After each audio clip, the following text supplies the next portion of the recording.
Hi, good evening, and welcome to Varsity Maine Live, the show about all things Maine high school sports.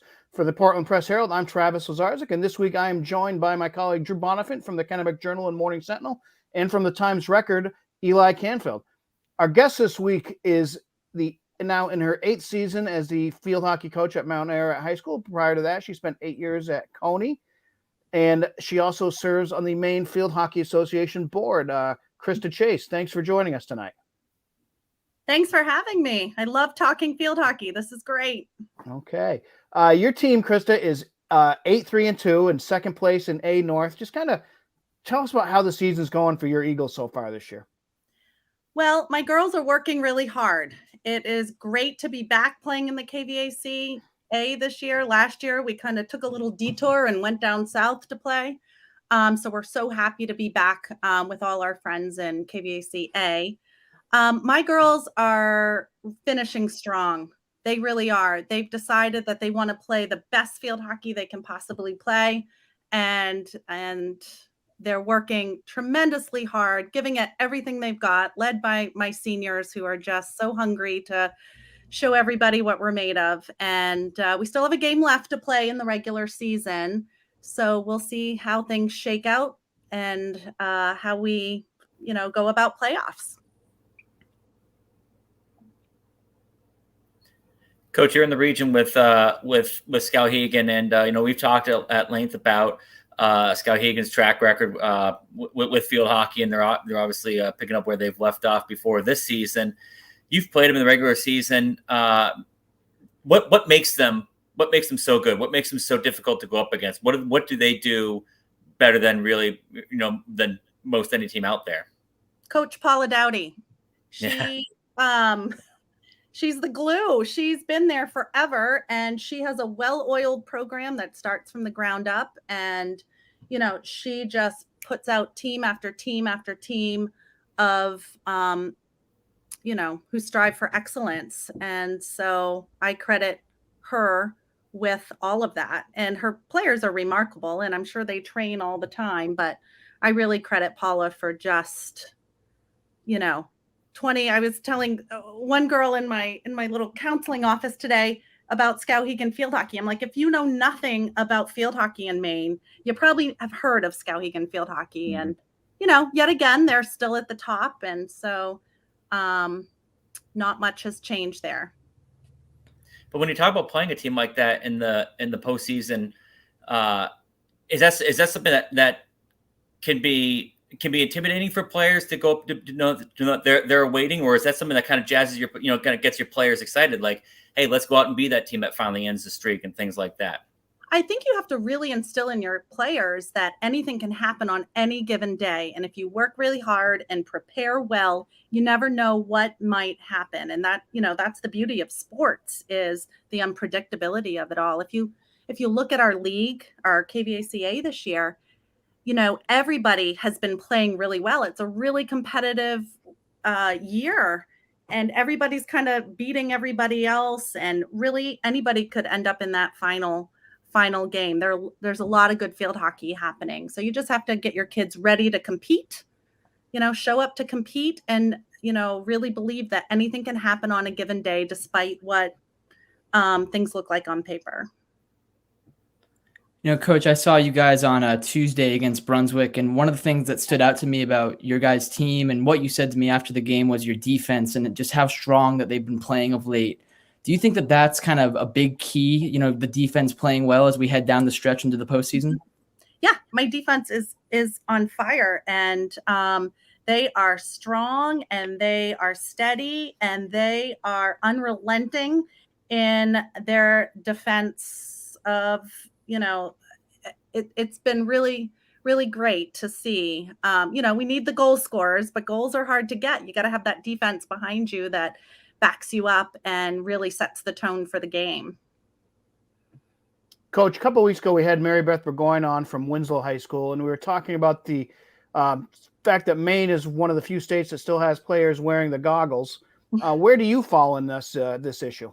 I love Mary Beth. She's one of my best buds in the coaching world, but I disagree with her on goggles. I my preference is for goggles not to be worn. I think field hockey is so different than it was when I started coaching 21 years ago, and certainly when I was a player. The girls are way more skilled. We're playing on surfaces that are predominantly turf. I only played 2 games on grass this year. I would much rather see the face shields on penalty corners than goggles. I think penalty corners can be scary sometimes, and I'd much rather have one of the face shields that the college girls wear and that the girls wear when, they play in their leagues in the off season.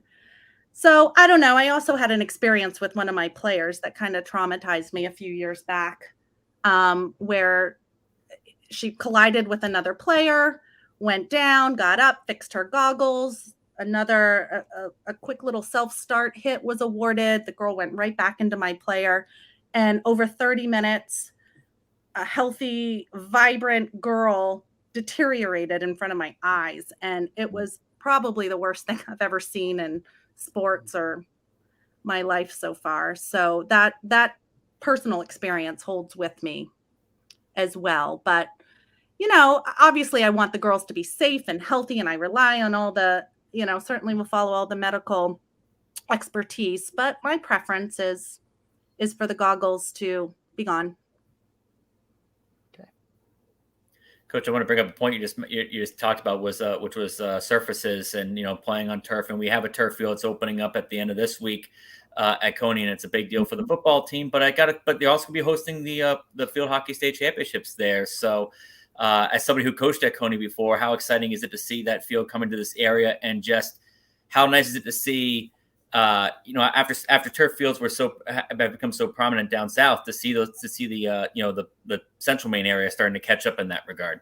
It's great. I am so thrilled for Coach Daigle and everybody at Coney. We were talking about it when I was there, and a long time, what seems like a long time ago now, but just so excited and wanting to get turf, and I think it's great. So Coney's hosting the state finals. Mount Ararat, with our beautiful new stadium, is hosting the regional north finals.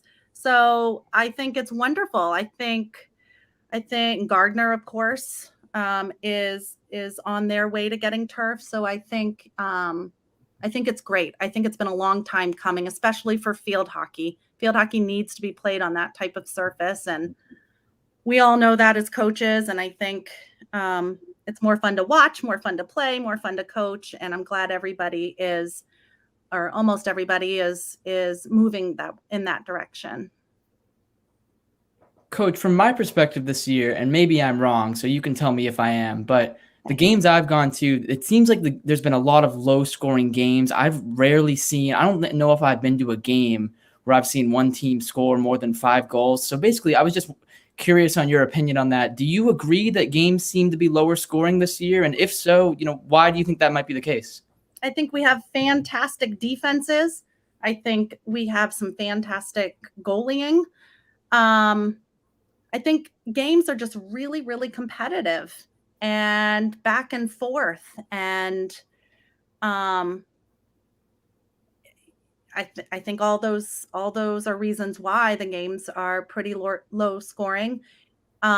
We've won a lot this year, but usually by 1 goal, sometimes a couple more, but mostly by 1 goal. Games are really close, good competition. Everybody has really risen to the occasion. I think everybody's worked really hard to kind of get back on our regular playing schedule after the modified season last year. And it's competitive and it's great.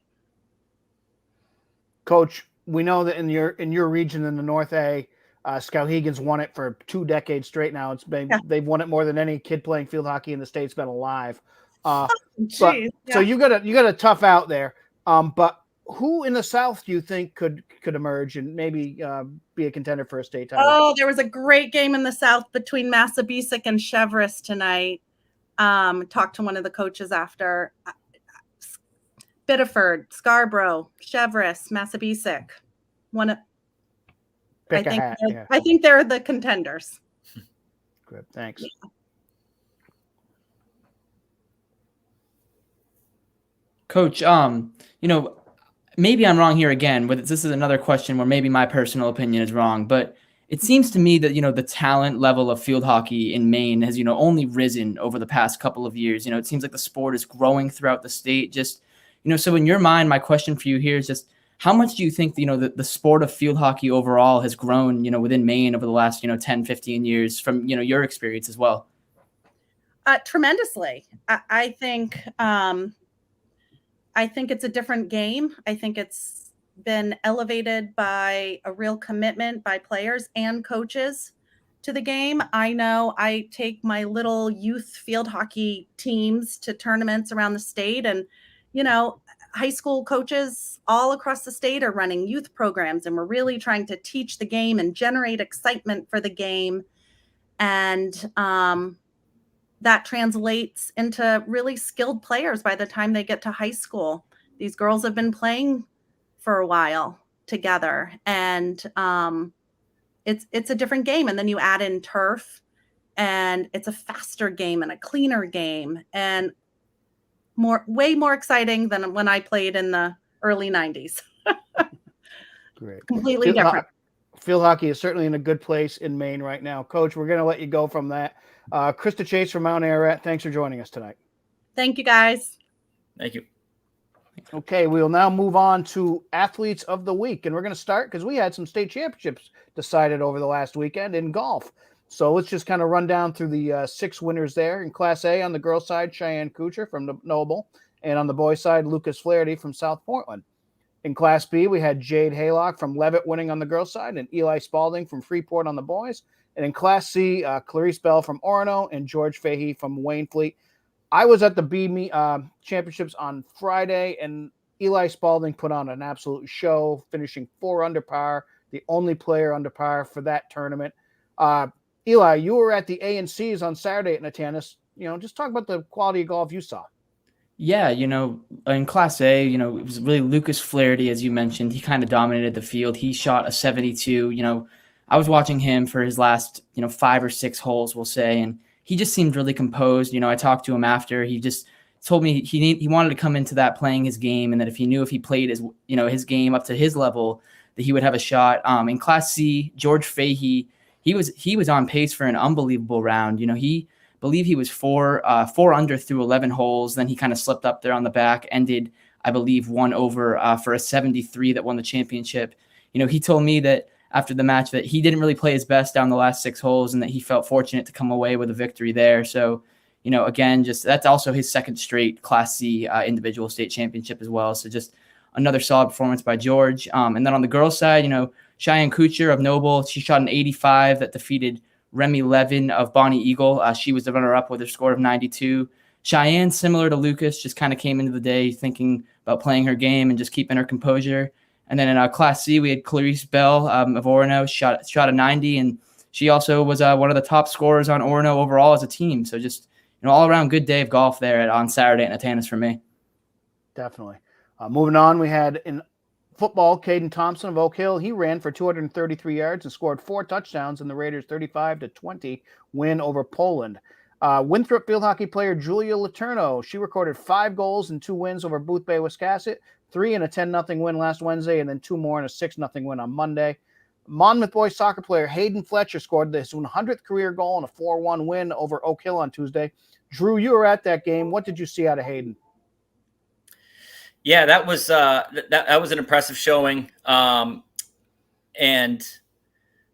it got him to 100 goals for and latest in his family to do that. His sister also got it with Audrey reached 111 goals for her career. It's now 390 goals combined for Hayden, Audrey, Kyle, and Haley Fletcher. It's a really good soccer family, and he's just a really good player. He's good at using both his feet. He can make people miss. He can steal the ball from defenders. He's not just somebody who stands there and just fires on net. He's able to make plays for himself. So he's a really good player, and Monmouth is a good team. And if he keeps going the way he's going, they could be a tough out in the playoffs. Sounds like the Fletchers might be the highest scoring family in state high school soccer history. If anyone knows another family with that many goals, just shoot one of us a tweet. Moving on to Peyton Bell of Edward Little in cross country. She ran the 2.03 mile course at the Mount Blue Relays in 13 minutes, 8 seconds. That was the fastest girls time by 20 seconds. Aiden Larrabee of Erskine Boys Soccer, he scored a pair of goals in a 2-1 win over Lincoln Academy. Amelia McKinney of NYA Wayneflette Field Hockey, she scored a hat trick in a win over Sockabee Valley. Alexis Morin of Brunswick Girls Soccer, she scored 3 goals in a win over Brewer, and she now has 16 goals and 7 assists in 12 games. Will Doyle of Telstar Football, he threw 4 touchdown passes and ran for another in a 52-0 win over Lake Region. And Telstar is just a nice story because that was one of those programs that had to put football on hold a few years ago, and they've really kind of found their groove in 8-man this year, 6-0, heading into the final week of the regular season this weekend, and probably going to be the number 1 seed in the 8-man small South Division. And finally, Elena Miller of Yarmouth Volleyball, she closed out Cape Elizabeth with a 12-point service run in the 4th set to win the match, 3-1 on Saturday. Yarmouth is 12-0 with 2 wins against Cape Elizabeth, and she also led her team with 13 kills. So that's the athletes of the week this week. Let's move on to the Varsity Maine polls. These are polls voted on by sports reporters from the Varsity Maine newspapers across the state. Starting with boys soccer, Lewiston in first place this week with 5 first place votes. They jump over former number 1 Scarborough, who's now in second with 1 first place vote, followed by Wyndham, Yarmouth, and Falmouth. Drew, a team just outside the top 5, kind of probably under the radar a little bit, is Winslow at 12-0. They came in at number 7, I believe, this week in the poll. Yeah, that's a very good team, and that's an experienced team. I mean, they got 7 senior starters in their lineup. They had a really good 1-loss season last year. Came up and have just picked up where they left off last season. They're good on all faces. They're good up front. They're good in the midfield. They're good on defense. They've now scored 68 goals and allowed 1 on the season. So I mean, that just kind of says it all. This is a team that is very confident and deep. If there's one caveat, it's that they haven't played the best competition, in the KVAC North teams that they've faced. So they're going to face a scale up in competition once they get to the playoffs. But with what they have on their roster and the different ways that they can beat you, they'll be a tough out for anybody. Okay, thank you, Drew. In girls soccer, number 1, Wyndham. They were number 2 last week. They got all 6 first place votes. Number 2 is Bangor, followed by Falmouth, Scarborough, and Cape Elizabeth. Eli, this Bangor team's just one of 3 or 4 good teams in Class A North. So just kind of tell us about how that's shaken out. Yeah, Class A North in girls soccer there's, as you mentioned, 3 or 4 teams there that could really make a run at the end. I saw the Brunswick-Bangor game earlier in the season. That game, Bangor came back from 3 goals down. So it showed me that they're a really gritty and experienced team that can, overcome adversity like that. Today, actually, Camden Hills and Brunswick played, and Camden Hills won 2-1. So that tells me that Bangor and Camden Hills are probably a little bit better than Brunswick, who sits there at 3 right now in the heel points, with Camden Hills at 2. But as you mentioned, those 3 teams, along with Mount Ararat, who's sitting there at 4 at 7-3-2, Messalonsky at 6-5-1, Mount Blue at 8-3-1. There's a lot of good competitive teams in A North, and it seems like Camden Hills, now that streak is over, is beatable as Bangor beat them. So yeah, it could really go any way in A North, and it should be an exciting postseason. Yeah, it seems like it's going to be an exciting end of the regular season here in everyone's sport as we kind of gear down and get ready for playoffs after not getting them in anything last year. Moving on to the field hockey poll, Skowhegan again number 1 with 5 first place votes. Number 2, Chever, still getting that 1 first place vote, followed by Scarborough, York, and Lawrence. No changes there. And quickly moving on to football, number 1, Thornton Academy, all 7 first place votes again. Number 2, Oxford Hills. Number 3, Portland. Number 4, Bonnie Eagle. And they are tied at 4 with Wyndham now. This kind of is a good segue into the games of the week. This week's game of the century is Thornton Academy at Oxford Hills in Class A football. 1 versus number 2, both undefeated, both really rolling. I wrote down some stats here. Oxford Hills has 4 shutouts in 6 games. They haven't scored on since Bonnie Eagle scored a touchdown early in the first quarter a few games ago. So that's 11 straight quarters that the Vikings just haven't given up a point. Thornton Academy is averaging 47.5 points a game, and they put up 84 on a good Bangor team a few weeks ago. Oxford Hills is averaging just a little bit less, just under 45 points a game, and they scored 77 points last week in a 77-0 win over Massabesic. So if you got nothing going on tomorrow night, make the trip out to South Paris because this should be a really good game. Eli, what are some of the games coming up that you're looking forward to? Yeah, one game that I will actually be at tomorrow is a Waterville Morse 8-man football. Now that game should decide the top seed in the 8-man large North Division. Morse comes in at 5-1. Waterville is 4-1. This one should be a battle of two offenses. Morse has scored 302 points through their 6 games, while I think Waterville has scored 242 through their 5 games. One question mark coming into that game is Waterville. They have been without their quarterback, Liam Von Ozen. I spoke with Coach Isaac LeBlanc today, and he said that he's just getting better. So he was very vague on that. So we'll see if he's able to go. In boys soccer on Saturday, we have Camden Hills traveling to Lewiston. Those are the top 2 teams in Class A North. I saw Lewiston tie Brunswick earlier in the season. And of course, that same Camden Hills team beat Brunswick earlier today, as I mentioned. So that should be a great game. Could decide the number 1 seed in Class A North. And then just one other game I'm looking at next week in girls soccer is Brunswick and Mount Ararat. Of course, we know the rivalry there. Right. That's the final game of the regular season for both teams, and it could just determine some seeds in Class A North girls soccer. So those are 3 games I'm looking at in the upcoming few days here. Drew, how about you? I'm looking forward to the Lawrence Coney football game. It's going to be Saturday night, and as we talked about Coney getting its new field, this will be the first game on that new field. The founder for the field is coming up to be part of the moment. So it's going to be a cool occasion like that. But I'm really interested in the football, which is 2 teams that, the 2 and 3 teams in Class B North behind Wyndham vying for that number 2 spot. And there's a lot of good that comes with that. With the way the playoffs are shaping up, that might mean that you get to avoid a Messalonsky or a Falmouth Greeley, somebody who might be a little bit lower in the standings, but could be a really tough matchup on any given night with what they have offensively. So there's a lot to be gained with winning this game, and it's interesting to see how these 2 teams match up, because Coney, as we know, is a team that likes to run and throw, and Lawrence is more of that ground attack team. But both teams are dealing with some injuries right now. Both teams are trying to make do with some backups in key spots. So it's going to be interesting to see how that shakes up on Saturday night. Should be a fun time at Coney. They don't have to play at Messalonsky anymore this year. That's right, and they're excited about that. I'm sure they are happy just to be changing their own locker rooms. Mm-hmm. All right, that's going to do it for this week on Varsity Maine Live. For Coach Chase, for Eli, for Drew, I'm Travis. Thanks for joining us.